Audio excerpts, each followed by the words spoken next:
Ardaan jilaa madda walaabuutii fi qabriin gootota akka Jeneraal Waaqoo guutuu ulfinaa fi kunuunsa isaa maluu hin arganne jedhan jiraattonni godina Baalee.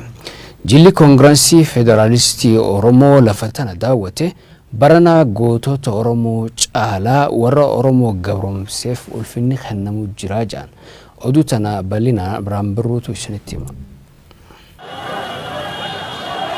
Laftitun lafa wayyoomaa ulfoo lafaa lafa Oromoon irraa maddite bakka jaarraa 16ffaatti Oromoon walitti dhuftee gadaa itti haaromsate dachii kormi irratti hin kolaafamne ka sibiilli waraan lafa odaan 11 irra jiru lafa namni irratti wal hin dhabne dachii araaraa jedhamti ardaan jilaa madda walaabuu awwaalchi hangafoota gootota Oromoo kan akka Jeneraal Waaqoo guutuu Koloneel Adam Jiloo fi Koloneel Aliyyi Cirrii kunoo Lafaa Tanarra jira. Iddoon amma asitti keessatti argamnu kun awwaalcha gootota kan madda walaabuutti argamu jechuudha. Ka achirraa daawwat agartan kun ka Jeneraal Waaqoo guutuuti. Gootonni sadan baddaa Baalee yoo wareegamne qabriin teenya waluma bira akka nu taatu jechuun dhaammataniif qabriin isaanii bakka tokko taatee jedhu hawaasni Baalee. Jeneraal Waaqoo guutuu wareegamanii ji'a ja'aatti Koloneel Adam Jiloo wareegaman. Koloneel Aliyyi Cirrii immoo waggoota lama dura awwaalchi isaanii bakka sanatti raawwate. Mukti tun immoo qabrii isaaniirra akka dhaabbatu Jeneraal Waaqoo guutuutu dhaammatee jetti. Jaalli qabsoo ka Jeneraal Waaqoo sabboontuu sabaa. Dhaamsa isaan Naayiroobiitti dhaammatanii barreessanii lafa kaa'antu jira. Oromoon muka jiidhaa qabrii kiyyarratti dhaabaa jedhan mun gaafa qabrii isaanii dhaabbatetu kana qabadhaati kuwwan immoo harka warqabadhaa tokko ta'a waliin galina waliin waakkatinaa jedhani. Jilli Koongirensii Federaalaa Oromoo lafa awwaalchaa gootota kanneenii fi ardaa jilaa madda walaabuu tana daawwatee jira. Qabsaa'onni Oromoo hangafti kunneenii fi lafa ulfoo kan taate ardaan jilaa madda walaabuutun ulfinaa fi kunuunsa maluuf hin argannee jedhu miseensonni jila Koongirensii Federaalaa Oromoo fi hawaasni godina Baalee. Faallaasaa warra gootonni kunneen irratti fincilantu kabaja argachaa jira jedha. Warri biyya kana bulchaa jiru guddinni qeema fi itti fakkaata qe'ee fi hoggaan siin jiru finfinne qe'eetti dhalatanii miti beek qeema bakka mootummaan masaraa gootattee jiraatu sana itti fakkaata. Mee kana laal rabbi jedhi deengadda deemnee turre ka Sheebakrii argarree turre amma kun dhugumatti waan Waaqoo guutuutiin malu. Qabsoo qeerrootiin qabsoo Waaqoo faana siin gahaniin masaraa mootummaa galanii Waaqoo fa'aaf tana Minilikiif garuu miliyoonatti baasanii ijaaran beeyta. It's unbelievable. It's unbelievable beeyta. Amanuuf nama rakkisa.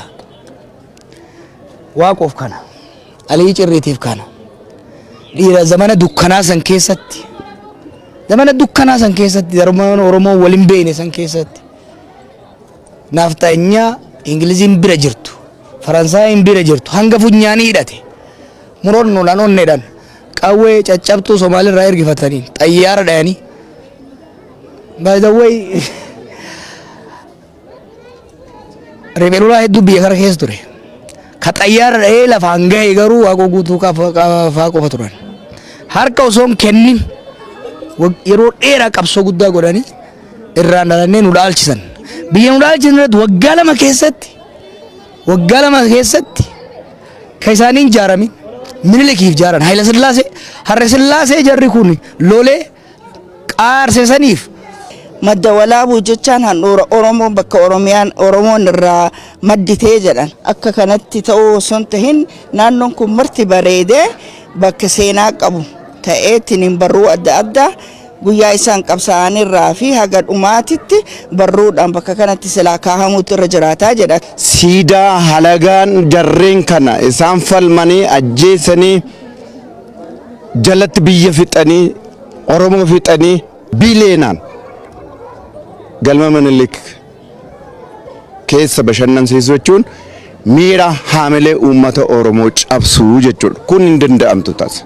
Harki isaanii xuriidha. Harka xuriidhaan madda walaabuu ijaaruu hin danda'an. Obbo Dajanee Xaafaa qabsoon Oromoo manaa kan baate qabsoo qonnaan bultoonni Baalee fi Jeneraal Waaqoo guutuu faan godhan booda jedhan. Qabsaa'onni baddaa Baalee qabsoo Oromootiif hangafa akka ta'an dubbata. Egaa Oromoon cabee as qabsoon hidhannoo manaa bahee uummata isaa gootomsee manaa baase Jeneraal Waaqoo guutuuti. Qabsoon kun immoo qabsoo amma irra gahe. Qabsoo dargii wajjiniin wal lolan, qabsoo wayyaanee wajjiniin wal lolan, qabsoo har'a qeerroon goote kana handhalchee Jeneraal Waaqoo guutuuf baddaa Baaleetti jechuudha. Obbo Jawar Mohamed lafa tana dhufuun keenya gabaasa gochuu fi waadaa seenuufi jedha. Bakka kana waa lamaaf hin dhufe. Tokkoffaan gabaasa galchuu fi kuun waadaa seenuufi. Jeneraal Waaqoo yeroo qabsoo turan gabrummaa haga dandeenyu hiddaan buqqeefna. Taafte immoo ilmaan itti guddifna jedhanii nu ilmaan isaaniiti. Qeerroon ilmaan isaaniiti. Qeerroon Oromiyaa irraa qeerroon Oromoo ilmaan isaaniiti. Akkuma isaan abdatanitti nullee hanga dandeenye osoo lubbuun jiraatanii arganii saniif gabaasuudhaaf hamma dandeenye isinin salpheefne isinin xiqqeessine abdii isin nurraa qabdan lafatti hin ganne hanga dandeenyetti gabrummaa wayyaanee sirna wayyaanee isaanis osoo qabsaa'an biraa wareegaman san ofirraa kaasuun danda'amee jira. Dhaloonni isin duubaan dhufe dhaloota waadaa nyaata kan ta'in gabaasuudha. Kalammataa waadaa galuudha.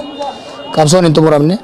Uummanni gootota kaleessaa daggate gootota horachuu waan hin dandeenyeef gootota kaleessaa yaadachuuf lafa seena qabeessa akkanaa daawwachuun barbaachisaadha jedhee jira Jawar Mohamed.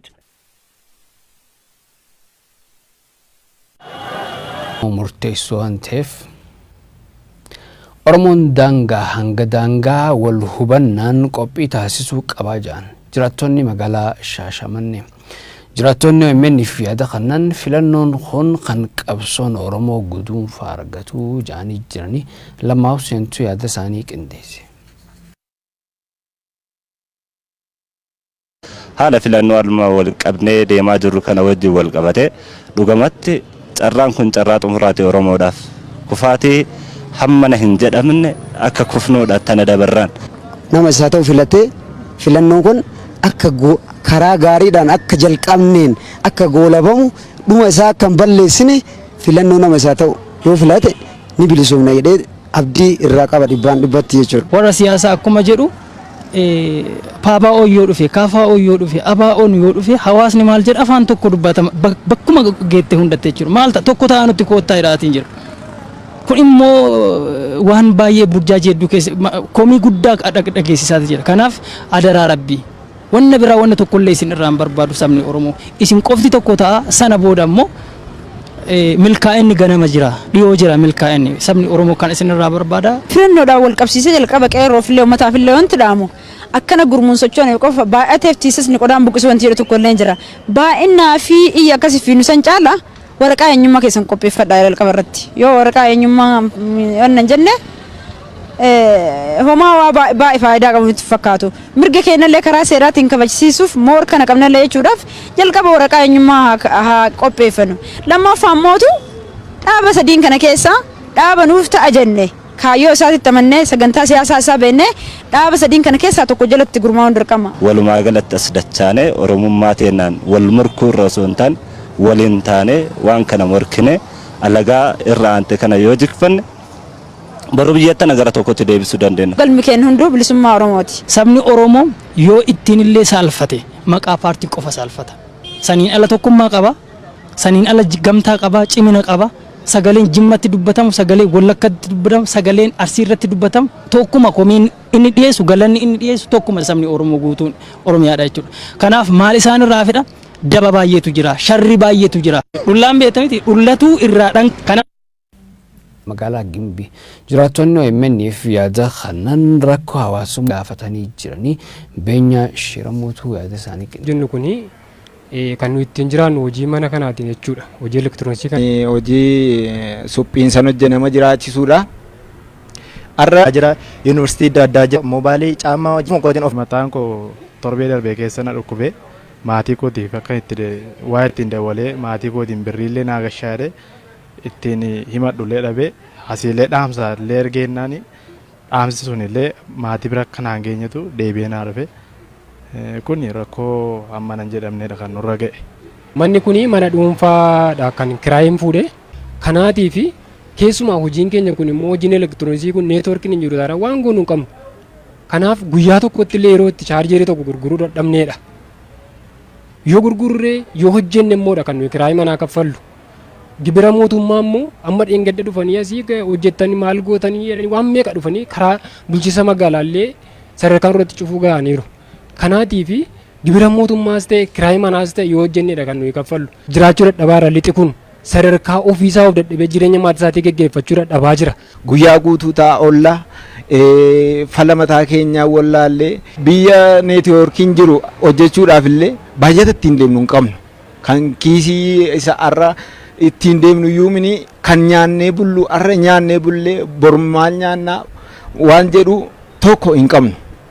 Sababiin isaa sababii neetwoorkiidha. Kanaaf mootummaan kun yoo dhuguma Oromoodha ta'e yoo ilmaan Oromootiif yaadate yoo ta'e Oromummaan ittiin dhagama yoo ta'e neetwoorkii kana akka inni gannu lakkisu isaaniin gaafanne. Magaalaa Naqamteetti hanqinni boba'aa mudatee hojii hawaasa dinagdee gufachiisuu jiraattonni komatan. Bulchiinsi magaalaa saniitis rakkoon hanqina boba'aa akka jiru himee jira. Taganyee daaqaa gabaasa bilbilaa qaba. Guyyoota sadan arfan darban kana kaasee as magaalaa Naqamtee keessatti dhiyeessiin boba'aa rakkoo ulfaataatu jira. Boba'aan keessattuu magaalaa Naqamtee keessatti guyyoota sadanii asii haala walxaxaa ta'e keessa jiranii jiru konkolaachistoonni. Nus guyyaa haaraa kana ganamarraa kaanee bakka buufatni boba'aa magaalicha keessa jiru bakkeewwan tokko tokko ilaaluuf yaallee jirra. Akka fakkeenyaatti buufata boba'aa naannoo yuunivarsiitii Wallaggaa jiru bira konkolaataan lafa dheeraan hiriiranii kan galanii jiranii dhimma kana qulqulleeffachuudhaaf maal rakkoon kun kan jedhu itti gaafatamaa waajjira daldalaa bulchiinsa magaalaa Naqamtee kan ta'an obbo Taarraganyee Olsanaaf bilbileen ture. Isaallee rakkoon kun jiraachuun sirriidha. Keessattuu rakkoon dhimmi boba'aa wal qabatu kun naaftaan akka hin jirredha. Rakkoon kun illee irra deddeebi'ee magaalaa keenya mudachaa jira. Nus dhimma kana qaama dhimmi ilaalu ol gaafannee jirra. Dhiyeessii fi fedhiin wal simaa hin jiru. Inni kun akka mootummaatti xiyyeeffachuu qabu gara oliillee gaafannee jirra kan isaan nu kaasanii.